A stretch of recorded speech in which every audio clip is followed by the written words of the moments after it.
Hello students, कैसे हैं आप सब लोग। उम्मीद करती हूँ सब अच्छे होंगे। मैं Meena Rana ICT virtual class में आपका स्वागत करती हूँ। फ्रेंड्स, हम पढ़ रहे हैं क्लास 10 की और क्षितिज भाग 1 से हम पढ़ रहे थे सूर्यकांत त्रिपाठी निराला जी द्वारा लिखित उत्साह और अट नहीं रही। यहाँ पर इन्होंने 2 कविताएं लिखी हैं। एक कविता का शीर्षक है उत्साह और दूसरा है अट नहीं रही। उत्साह कविता में कवि बादलों को गरजने और बरसने का आह्वान कर रहे, यानी कि बादलों को पुकार रहे हैं कि तुम क्या करो, जोर जोर से गर्जना करो और फिर उसके बाद बारिश करो। और दूसरी कविता में कवि ने अट नहीं रही है। फागुन महीने की जो सौंदर्यता है, यानी कि उस समय चारों तरफ का जो वातावरण होता है, क्योंकि उस समय सभी तरफ के फूल खिलते हैं, तो जो प्रकृति का जो सौंदर्य है वो चरम सीमा पर होता है। यानी कि बसंत ऋतु की सुंदरता का वर्णन यहाँ पर कि ये जो सुंदरता है वो जो है हमारे मन को, हम जो है इससे आंख हटा ही नहीं पा रहे हैं। इतनी सुंदर जो है प्राकृतिक जो वातावरण उस समय का है, उस पर जो है ये कविता लिखी गई है। तो आइए हम इस कविता को एक बार पढ़ेंगे और फिर इसका हम व्याख्या यहाँ पर करेंगे। चलिए स्टूडेंट्स, इसमें पहली कविता है आपका उत्साह। उत्साह कविता में सूर्यकांत त्रिपाठी निराला जी बादल गरजो घेर घेर घोर गगन धाराधर को ललित ललित काले घुंघराले बाल कल्पना विद्युत छवि उर में कवि नव जीवन वाले वज्र छिपा नूतन कविता फिर भर दो बादल गर। आगे कवि कहते हैं विकल विकल उन मन थे उन्मन विश्व के निराग के सकल जन आए अज्ञात दिशा से अनंत के घन तप्त धरा जल से फिर तप्त धरा जल से फिर शीतल कर दो बादल गर, शीतल कर दो बादल गरजो। तो देखिए, जैसा कि हमने आपसे इससे पहले भी कहा कि 2 कविता यहाँ पर लिखी गई है। उत्साह एक आवाहन गीत है। इस गीत में आवाहन कर रहे हैं बादलों का। तो बादल निराला का प्रिय विषय है। निराला यानी कि जो हमारे कवि हैं। कविता में बादल एक तरफ पीड़ित प्यासे जन की आकांक्षा को पूरा करने वाला है, तो दूसरी तरफ वही बादल एक नई कल्पना और एक नए अंकुर के विध्वंस, यानी कि जब अंकुर फूटता है उसका जो है बादल जब पानी बरसता है तो अंकुर जो है फूटता है बीज। विप्लव और क्रांति चेतना को संभव करने वाला कवि जीवन को व्यापक और समग्र दृष्टि से देखता है और कविता में ललित कल्पना और क्रांति चेतना दोनों है। सामाजिक क्रांति या बदलाव में साहित्य की भूमिका। निराला इसे नव जीवन और नूतन कविता के संदर्भ में। वास्तव में ये जो कविता थी, ये स्वतंत्रता, जब हमारा देश गुलाम था उससे पहले, यानी कि गुलामी में ही ये कविता लिखी गई और लोगों को निराला जिस कविता के माध्यम से लोगों को जो है क्या कर रहे हैं, देश को के प्रति जो है यानी कि अंग्रेजों का विरोध करने के लिए कह रहे हैं कि आप जो है क्या, जिस प्रकार से क्या होता है, बादल गरजते हैं और बरसते हैं और नए जीवन का जो है फिर क्या होता है, एक नए जीवन का अंकुर फूटता है, नए नए बीज जो है उगते हैं, उगता है और नए पौधे निकलते हैं, चारों तरफ हरियाली छा जाती है। लोगों को जो है यहाँ पर वो क्या कर रहे हैं, प्रेरित कर रहे हैं कि वे भी अब जागृत हो जाएं। ठीक है। दूसरी कविता है अट नहीं रही है। कविता फागुन की मादकता को प्रकट करती है और कवि फागुन की सर्वव्यापक सुंदरता अनेक संदर्भों में दे। जब मन प्रसन्न हो तो हर तरफ फागुन का ही सौंदर्य और उल्लास दिखाई पड़ता। सुंदर शब्दों के चयन एवं लय ने कविता को और भी फागुन की ही तरह सुंदर एवं ललित बना दिया है। तो आइए इस कविता के हम पहले कुछ शब्दार्थ लिखेंगे और फिर अर्थ व्याख्या इस तरह से हम करेंगे। तो आइए, इसमें पहला जैसा कि आपका है, अब ये तो आपका अट नहीं रही है। प्रीवियस लेक्चर में हमने बादल जो कविता है उसके शब्दार्थ आपको लिखाए थे और साथ में भावार्थ भी आपको लिखाया था। उत्साह कविता तो यहाँ पर कवि, हम एक बार रिविजन कर लेंगे इसको। तो यहाँ कवि क्या कह रहे हैं, बादल गरजो, कवि बादलों को गरजने के लिए कह रहे हैं।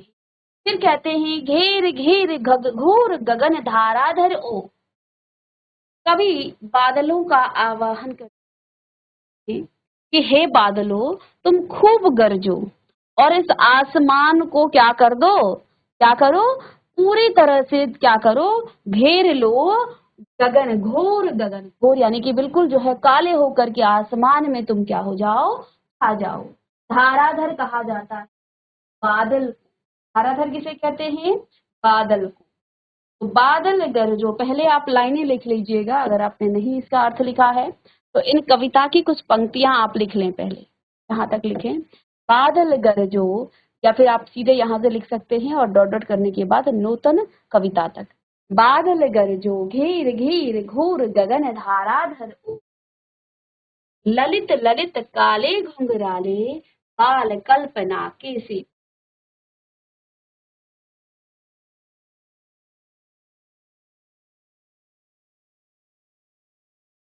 चलिए यहाँ पर आप धाराधर का अर्थ लिखेंगे क्या, बादलों को कहा गया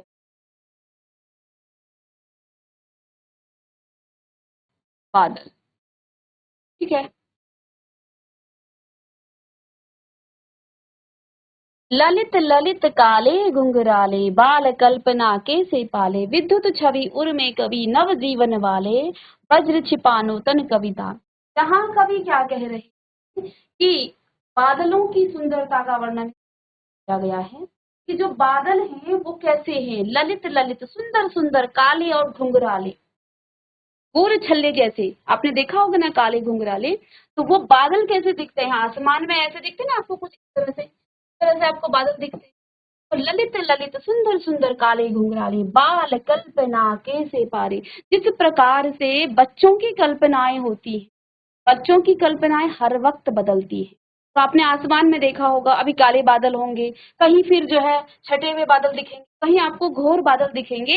इसी प्रकार से ये बादल भी बदलते रहते हैं, आसमान में अपना रूप बदलते रहते हैं। जिस प्रकार से बच्चों की कल्पनाएं हर वक्त बदलती हैं, ऐसे ही आसमान में ये बादल भी क्या होते रहते हैं, बदलते रहते हैं, ठीक है। विद्युत छवि उर में कवि नवजीवन वाले वज्र छिपा नूतन कविता। अब विद्युत छवि, यहाँ पर जो है आपने देखा होगा ना, बादल जब गरजते हैं तो बिजली भी चमकती है। उर यानी हृदय में कवि, तो देखो एक कविता की तरह, जैसे एक कवि क्या करता है, नई कविता से नए लोगों को उत्साहित करता है, ऐसे ही ये बादल भी लोगों को क्या कर रहा है, उत्साहित कर रहा है, उत्साह लोगों के अंदर भर दे रहा है। नव जीवन वाले, क्योंकि बादलों के आने और बादलों के बरसने के बाद एक नए जीवन का निर्माण होता है, चारों तरफ बीज जो है फूटने लग जाते हैं और हरियाली छा, वज्र छिपा नूतन कविता, और एक नए कविता का निर्माण करने के लिए फिर भर दो बादल गरजो, विकल विकल। अब यहाँ पर कविता में क्या कहते हैं कवि कि विकल विकल उन्मन थे उन्मन विश्व के निराग के सकल जन, यानी कि जब जो है पूरा विश्व क्या हो रहा था, भीषण गर्मी से परेशान था, है ना। विकल विकल, उन्मन कहा जाता है अनमनापन, है ना। और जब बहुत ज्यादा गर्मी होती है तो हमारा मन विचलित हो जाता है। तो विकल विकल उन्मन थे उन्मन विश्व के निदाग के सकल जन, आए अज्ञात दिशा से अनंत के घन, तप्त धराधर जल से फिर शीतल कर। और जब विश्व में देखो, जब भीषण गर्मी आती है, अभी तो बरसात चल रहा है, लेकिन आपने देखा होगा मई जून में बहुत ज्यादा गर्मी होती है ना। तो देखिए हम लोग तो फिर भी घरों में रहते हैं और अपने लिए जो है कृत्रिम व्यवस्था कर लेते हैं, लेकिन जरा सोचिए उन पशु पक्षियों के बारे में जो सिर्फ प्रकृति के इस खुले आसमान में रहते हैं, जिनके पास ना तो रहने के लिए घर है और वो जो है भटकते रहते हैं। या उन गरीबों के बारे में सोचिए जिनके पास रहने के लिए छत भी नहीं है, तो वो लोग क्या होते हैं, बहुत परेशान हो जाते, पूरा जो है पशु पक्षी जो है प्यास से जो है तड़पने लग जाते थे। तो विकल विकल उन्मन थे उन्मन विश्व के उदिराग के सकल जन, विश्व में जितने भी लोग थे सबका मन जो है क्या हो रहा था, अनमना सा हो रहा था, मतलब कहीं भी मन नहीं लगता। बहुत गर्मी जब हमें होती है तो हमारा मन कहीं भी नहीं लगता, आए अज्ञात दिशा से अनंत के घन। और उसके बाद जब कभी उस भीषण गर्मी में बादल कहीं से आ जाते हैं तो उन बादलों के आने मात्र से हमारा मन क्या हो जाता है, उत्साह से भर जाता है ना। और हम क्या कहते हैं कि अब बारिश आने वाली है ना। तो यहाँ कवि उन बादलों को क्या कर रहे हैं, उनका आवाहन कर रहे हैं, उनको पुकार रहे हैं, वे आए और जोर जोर से गरजें और बरसें, ताकि नए जीवन का निर्माण हो, लोगों में उत्साह भर जाए, लोग उत्साह से भर जाएं और तप्त धरा जल से फिर शीतल कर दो बादल गरज। और ये जो गर्म धरती है, जो तप्त हुई है भीषण गर्मी की वजह से, उसको क्या कर दो, उसको अब शीतल कर दो बादल गरजो। और डिटेल में हमने प्रीवियस लेक्चर में लिखा था। अब यहाँ बात हमने की कविता, यहाँ पर चंद्रकांत त्रिपाठी निराला जी ने ही ये कविता लिखी है, अट नहीं रही है। तो हमने आपको ऊपर भी बताया था कि ये कविता फागुन महीने की सुंदरता का वर्णन है, कि जब चारों तरफ हरियाली, चारों तरफ फूल खिलते हैं वसंत ऋतु में, तो उस समय का जो सौंदर्य है वो जो है अट नहीं रही। आइए कविता की पंक्तियों को पढ़ते हैं। कविता की पंक्ति है, अट नहीं रही है आभा फागुन की तन, कट नहीं रही, कहीं सांस लेते हो घर घर भर देते हो, उड़ने को नभ में तुम पर कर देते हो, उड़ने को नभ में तुम पर कर देते हो। आंख हटाता हूँ तो हट नहीं रही है, आंख हटाता हूँ तो हट नहीं रही है, पत्तों से लदी डाल कहीं हरी कहीं लाल, पत्तों से लदी डाल कहीं हरी कहीं लाल, कहीं पड़ी है उर में मंद गंध पुष्प माल, कहीं पड़ी है उर में मंद गंध पुष्प माल, पाट पाट शोभा श्री पट नहीं रही, पाट पाट शोभा श्री पट नहीं रही। चलिएगा इस कविता की पंक्तियों को आप लिख लें। अट नहीं रही आभा फागुन की, अट नहीं रही आभा फागुन की, कट नहीं रही, कट नहीं रही है। कहीं सांस लेते हो घर घर भर देते हो, कहीं सांस लेते हो घर घर भर देते हो, उड़ने को नभ में तुम, उड़ने को नभ में तुम पर कर देते हो, पर कर देते हो। आंख हटाता हूँ तो हट नहीं रही, आंख हटाता हूँ तो हट नहीं रही है। पत्तों से लदी डाल कहीं हरी कहीं लाल, पत्तों से लदी डाल कहीं हरी कहीं हरी कहीं लाल, कहीं पड़ी है उर में मंद गंध पुष्प माल, मंद गंध पुष्प माल, पाट पाट शोभा श्री पट नहीं रही है, पाट पाट शोभा श्री पट नहीं रही। कविता की पंक्तियों को आप देखें।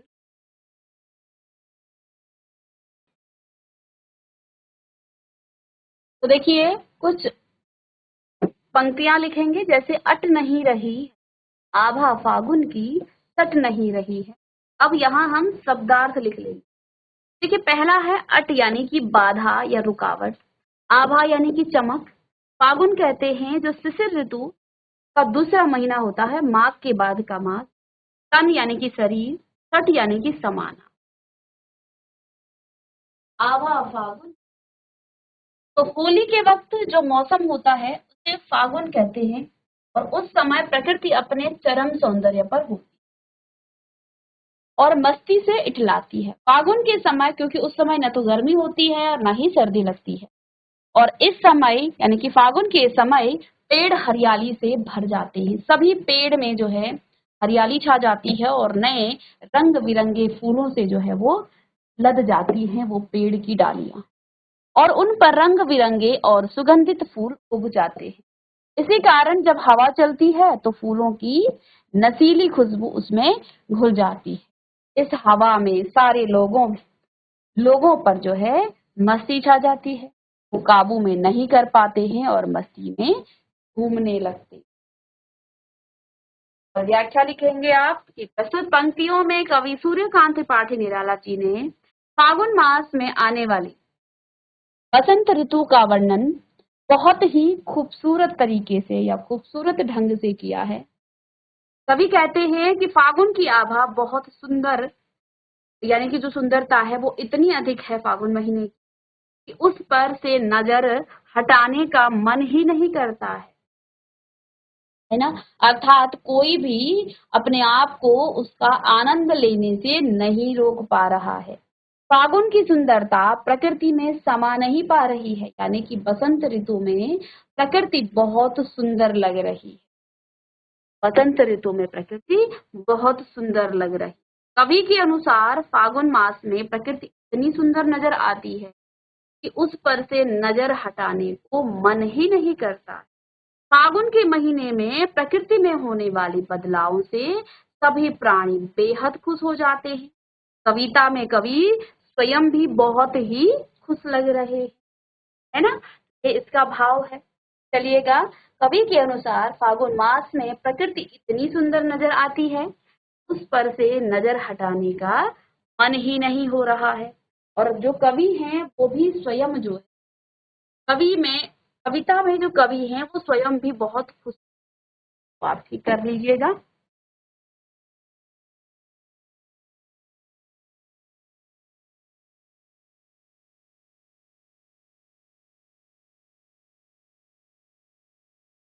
चलिएगा,